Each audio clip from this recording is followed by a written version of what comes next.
Good morning everyone, welcome back to the channel to our new blog. সকাল সকাল প্রীতম তো বেরিয়ে গেল, ওকে টিফিন বানিয়ে দিয়েছি আর ব্রেকফাস্টে দিয়েছি শেক। তো প্রিয়ান এখনও ঘুমোচ্ছে। আর আজকে আমাদের বিকেলে একটা প্ল্যান আছে, বাট আগে থেকে কোনো প্ল্যান বলবো না, কারণ যখনই কোনো প্ল্যান বলি তো সেটা হয় না আর ক্যান্সেল হয়। তাই জন্য শুধু এতটুকু বললাম, কারণ আমি যেটাই শুনি না কেন সকাল সকাল কোনোটাই তো শেয়ার না করে থাকি না, তো এতটুকুই শেয়ার করলাম। বাট তারপরে বাকিটা যখন যদি হয় তাহলে সেটা তো তোমাদের সাথে শেয়ার করবোই, দেখতেই পাবে। প্রিয়ান এখনও ঘুমোচ্ছে, তো সেই ফাঁকে আমার শেকটাও রেডি করে নিয়েছি। এখানে প্রিয়ানের খিচুড়ির জন্য সবজি কেটে নিয়েছি। আজকে কি করব, খিচুড়ি বানাবো না, বানাবো ডালিয়া। তো এখানে ডালিয়া, মুগের ডাল, ছোলার ডাল, মসুর ডাল সব কিছু দিয়ে আমি ডালিয়াটা বানাই, তাই জন্য সব ডালই বের করে রেখেছি। আর এখন খাবো আমি আমার হেলদি শেক সকাল সকাল। আর প্রিয়ান ঘুম থেকে উঠলে, এখনও পর্যন্ত তো বাবু ঘুমোচ্ছে, ঘুম থেকে উঠলে তারপরে আমি করব রান্না। তো আজকে বাইরে ওয়েদারটা এখনও পর্যন্ত তো বেশ সুন্দর, হালকা রোদের আভা আর চারদিকে একটা সুন্দর হাওয়া। শেকটা খাওয়াতে কি হয়েছে, এক তো হেলদি, আর সেকেন্ডলি মানে আমার কাজ অনেকটা হালকা হয়ে গেছে। এই যে প্রীতমকে টিফিন বানিয়ে দিলে, দুটো টিফিন বানিয়ে দিতে হতো, এক হচ্ছে ব্রেকফাস্টের জন্য, এক লাঞ্চের জন্য। নেক্সট মান্থ থেকে তো শুনছি আবার নাইট শিফটও আছে। তখনকার এই বিষয়টা আলাদা, তখন তো শুধু ডিনার করে দিলেই হয়ে যাবে। বাট এখন এই মর্নিং শিফটগুলোতে কী হয়, ওকে ব্রেকফাস্ট প্লাস লাঞ্চ দুটোই করে দিতে হয়। আর ইভেন এটা খেয়ে খেয়ে এরকম হয়েছে না, এটা খাওয়ার পর থেকে তো কোনো রকম কোনো প্রবলেম, মানে গ্যাস, অ্যাসিডিটি এগুলো কিছুই হয় না, অনেকটা শরীর হালকাও থাকে। বাট ওই যে গতকাল ব্লগে দেখালাম, একটু লুচি ভেজেছিলাম, লুচি খেয়েছি, সেই রাতে 2টোর সময় উঠে আমাকে ওষুধ খেতে হয়েছে। তো কী খাবো পুদিনহারা ছিল ঘরে, পুদিনহারা খেয়েছি, তারপরে তো সেই 3টে সাড়ে 3টের সময় ঘুমিয়েছি। মানে আমাদের হেলদি ডায়েট আর আনহেলদি ডায়েটের মধ্যে ফারাকটা কোথায়, সেটা এই যে বহুদিন পর আবার একটু রিয়েলাইজ করলাম। এই যে নর্মালি এটা যখনই খাই, আমাদের ডিনারেও বেশিরভাগ এটা খাই, কখনো কোনো প্রবলেম ফেস করি না। তাই রাতে কালকে প্রীতমকে বলছিলাম যে দেখো একটু লুচি খেয়েছি আর কি অবস্থা, কিন্তু যেদিন শেক খাই সেদিন এক ঘুমে ভোর হয়। হেলদি লাইফস্টাইলটাই আলাদা। হেলদি লাইফস্টাইলে কি বলতো, যে আনন্দটা, যে হ্যাঁ আমার শরীরে কোনো প্রবলেম নেই, এইটার যে আনন্দ আর এটার যে রিল্যাক্স কমফর্ট জোন, সেইটা একবার কেউ বুঝে গেলে না, তারা নিজেরাই অ্যাভয়েড করবে ফাস্ট ফুড। যাই হোক, সকাল সকাল অনেক বেশি বক্তব্য রেখে দিলাম, অনেক বেশি জ্ঞান দিয়ে দিলাম হয়তো। যাই, এখন একটু গিয়ে ব্লগটা এডিট করে নিই। এর আগের দিন একজন আমাকে কমেন্ট করেছো যে ব্লগ লেট করে দিয়েছি বলে, যে অনেকক্ষণ ওয়েট করেছিলে। তোমাদের এই ভালোবাসাগুলো না, মানে যতই যাই হোক, রাতে দেরি করে ঘুমোই বা সারাদিনের টাইম থাকুক না থাকুক, তারপরেও কিন্তু চেষ্টা করি যে তোমরা এই যে ওয়েট করো বা এই যে বলছো, এই জিনিসটা যে এত ভালো লাগে। কারণ আমি বেসিক্যালি তোমাদের কাউকে চিনি না, বা তোমরাও আমাকে পার্সোনালি চেনো না, এই ব্লগের ভিডিওর থ্রুতেই চেনা জানা।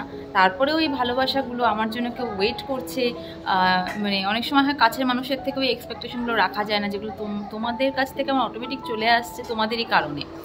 তো ছানা, গুড মর্নিং ছানা।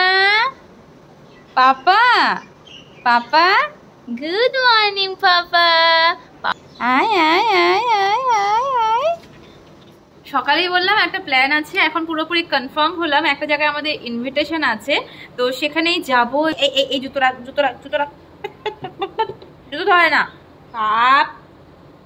পাকামিটা দেখো, দেখে যে আমাকে আর প্রীতমকে এরকমভাবে আমরা ক্লিপটা দিই, ও এখন ক্লিপটা দেওয়ার চেষ্টা করছে।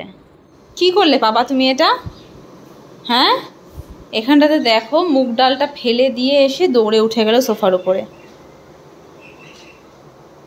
ভেরি ব্যাড পাপা, ভেরি ব্যাড। কাজের উপর কাজ বাড়ায়।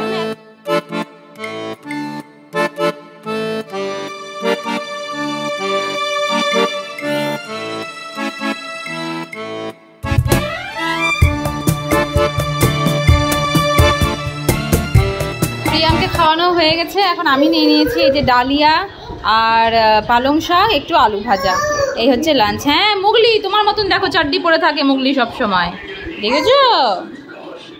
দেখি পকা, দেখি দেখি পকা সবার প্রথমে রেডি। পকাকে পকার দিদিয়ার মতন চেষ্টা করেছি চুলটা বাঁধার, বাট হয়নি, তাই আবার খুলেও দেবো। পাপা এ নাও, এই দুটো তুমি দেবে, আমরা ঘুলুঘুলু করতে যাচ্ছি না, এই দুটো তুমি দেবে। ওখানে একটা দাদা আছে, একটা দিদি আছে, ওদের জন্য। গাড়ি কত দূর? চল পাপা, চল চল চল চল। আচ্ছা, তো আমি যেটা তখনও বলিনি যে কোথায় যাচ্ছি, এটা কারণ কি প্রীতমই বলবে, কারণ সম্পর্কটা প্রীতমের, তো বলো কোথায় যাচ্ছি আমরা? আমার স্কুলের বন্ধু, বীরপাড়া স্কুলের বন্ধু, এখন আর্মিতে কাজ করে। ওই নয় না, ছোটবেলার বন্ধু, স্কুলের বন্ধু, বহুদিন পরে দেখা হবে ওর সাথে। হ্যাঁ, তো এখানে এসেও আমাদের বন্ধু বান্ধব সবই আমরা পেয়ে যাচ্ছি ধীরে ধীরে। তো এখন ওখানেই যাচ্ছি। তো গাড়িতে উঠে গেছি আমরা।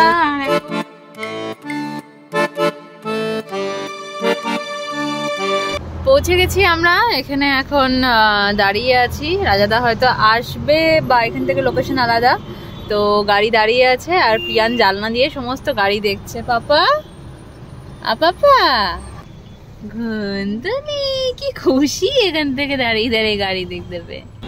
আমরা যেখানটাতে দাঁড়িয়েছি তার ওপর দিয়ে যে মেট্রো যাচ্ছে। দাঁড়িয়ে আছি কারণ এখানে হচ্ছে ক্যান্টনমেন্টের ভেতরে ঢুকবো, তো ওটার জন্যই রাজাদা আর কি পাস নিচ্ছে। পাস ছাড়া ওখানে নর্মাল পাবলিককে অ্যালাউ করে না, ওটার জন্যই এখন জানি না এখানটাতে দাঁড়িয়ে আছি ঠিক কিনা, কারণ রাজাদা এসে আমাদেরকে রিসিভ করবে, তবেই বুঝতে পারবো যে আমরা কোথায় যাবো বা কোথায় দাঁড়িয়ে যাবো। বললাম যে আমরা ভুল লোকেশনেই দাঁড়িয়েছিলাম। তো এখন এই যে দিল্লি ক্যান্টনমেন্ট, আর এটা হচ্ছে দিল্লি ক্যান্টনমেন্ট মেট্রো স্টেশন। চলো।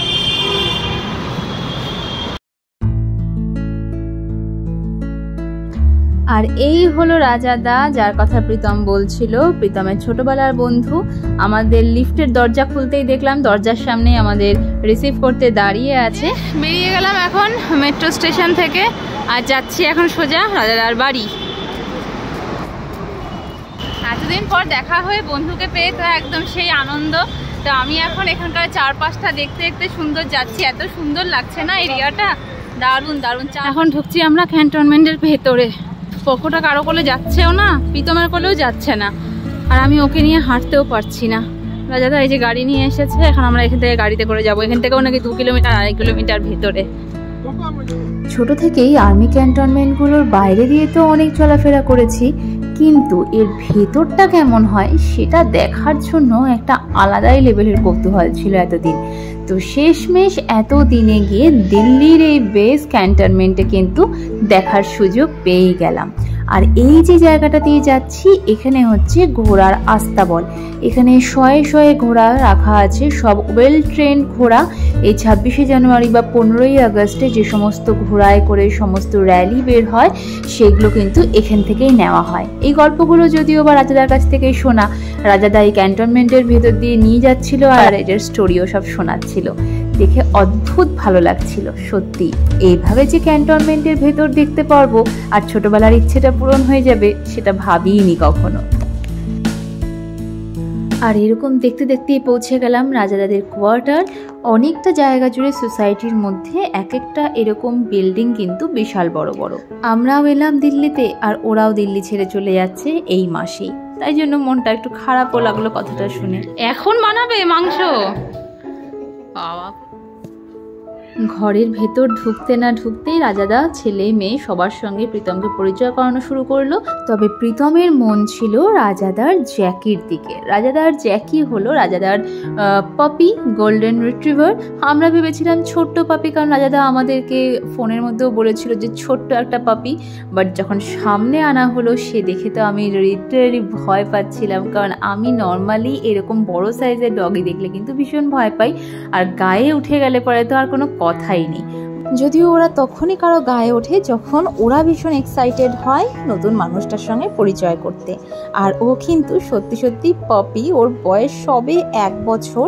বাট এই যে গোল্ডেন রিট্রিভার ব্রিডটারই কিন্তু এই গ্রোথটা এরকম। দিদিকে দাও, একটা করে দাও দাও। ব্যাড ম্যানার্স পাপা, ও হাতে নিয়ে বসে আছে। নাও দুটো দেবে, ধরো, দাও দাও পাপা, চকো দাও, দাদা দিদিকে চকো দাও দাও। ব্যাড বয় তুমি, একদম ব্যাড। যে কোনো জায়গায় গেলে প্রিয়ানের একটু সেট হতে সময় লাগে, তারপরে যখন ও নিজের ফর্মে চলে আসে তখন কিন্তু ওকে সামলানোটা বড়ই মুশকিল। আর এখন আমরা সবাই বসেছি একটু গল্প গুজব করতে। আফটার অল সবার সঙ্গেই সবারই প্রথম পরিচয়, শুধুমাত্র রাজাদা আর প্রীতম এই দুজন বাদ দিয়ে।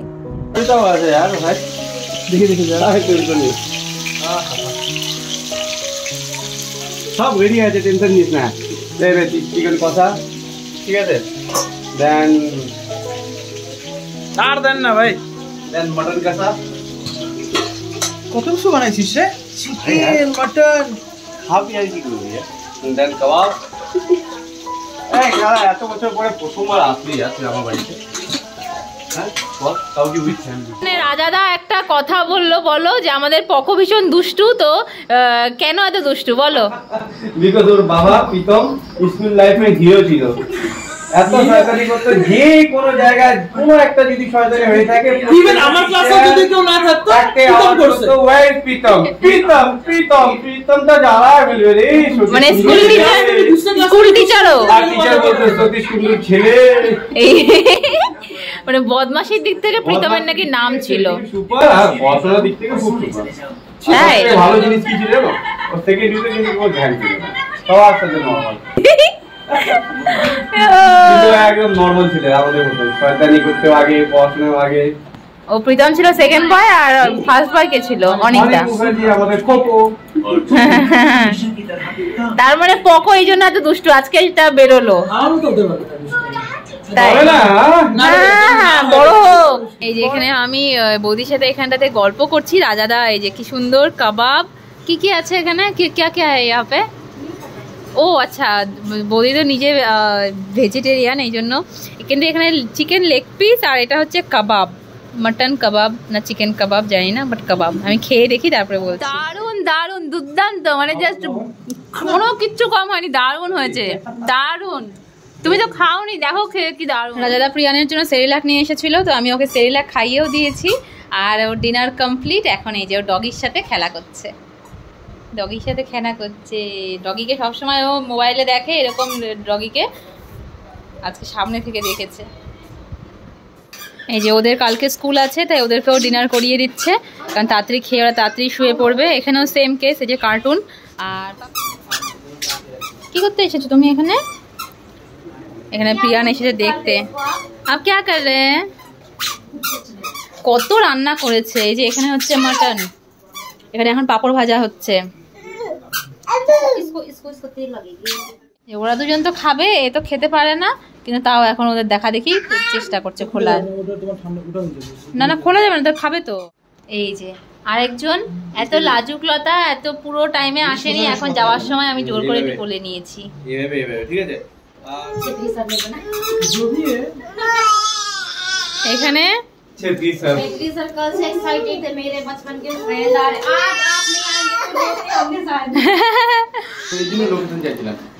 রাজাদা বলছে যদি আজকে না আসতো তাহলে পরে এগুলো সব নিয়ে প্যাক করে আমাদের বাড়ি থেকে দিয়ে আসতো। কালকে থেকে বৌদি বলছে রাজাদা নাকি নিজে হাতে এগুলো সব রান্না করেছে, মটন, চিকেন, ডাল, চাটনি, স্যালাড। সিরিয়াসলি এনেই যাচ্ছে এখন আমার পায়েস। ইতনা কুছ কিউ? ওইটা রায়তা দেখে একদম পায়েসের মতন মনে হচ্ছে। দেখো আমি আর প্রীতম বসে গেলাম খেতে। এখন অনেকবার বললাম যে রাজাদাকে আর ওকে বসতে, বাট ওরা সার্ভ করে আমাদেরকে খাওয়াবে, তারপরেই ওরা খাবে। প্রিয়ানকে বসিয়ে দিয়েছি, এখানে ঠেসে ঠেসে রাজাদা মানে থালা ভর্তি করে দিচ্ছে। এখন এদিকে রাজাদা আর বৌদিও খেতে বসে গেছে, আর এই যে রাজাদা থাল থেকে তুলে নিল একটা পাপড়। সচ মে খেয়ে দে পেট পুরো টাপুটুকু। আর এখন দেখো গুন্ডাটা দাদাটাকে কিভাবে কামড়াচ্ছে, কি বাজি ছেলে।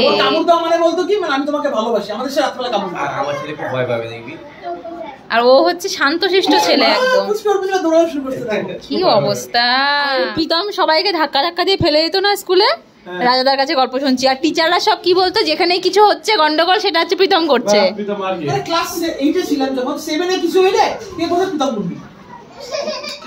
আসার পর থেকে ও একটু জড়সড় ছিল, এখন বাড়ি যাওয়ার সময় হয়েছে, এখন দেখো ওই আমাদেরকে ছেড়ে ওইখানেই আছে।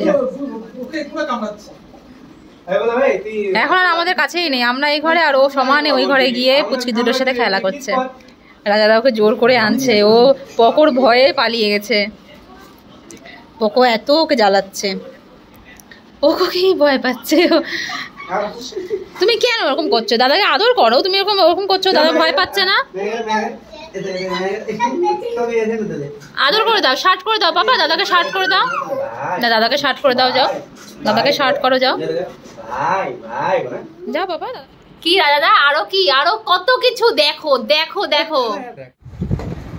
তো রাজাদা এনেছে এটা প্রিয়ানের জন্য, বললো খুলে দেখতে যে সাইজটা বড় হবে নাকি। বাহ খুব সুন্দর কালারটা, বড় হলে ভালো একদিক দিয়ে গো, করতে পারবে অনেকদিন। না না একদম ঠিক হবে। এই যে ফেলিস না, এই যে সুন্দর হয়েছে, আর এই যে টি-শার্ট দুটোর সেট খুব সুন্দর হয়েছে। আমরা আসবো, তোরা যে কি করছিস রে রাজা?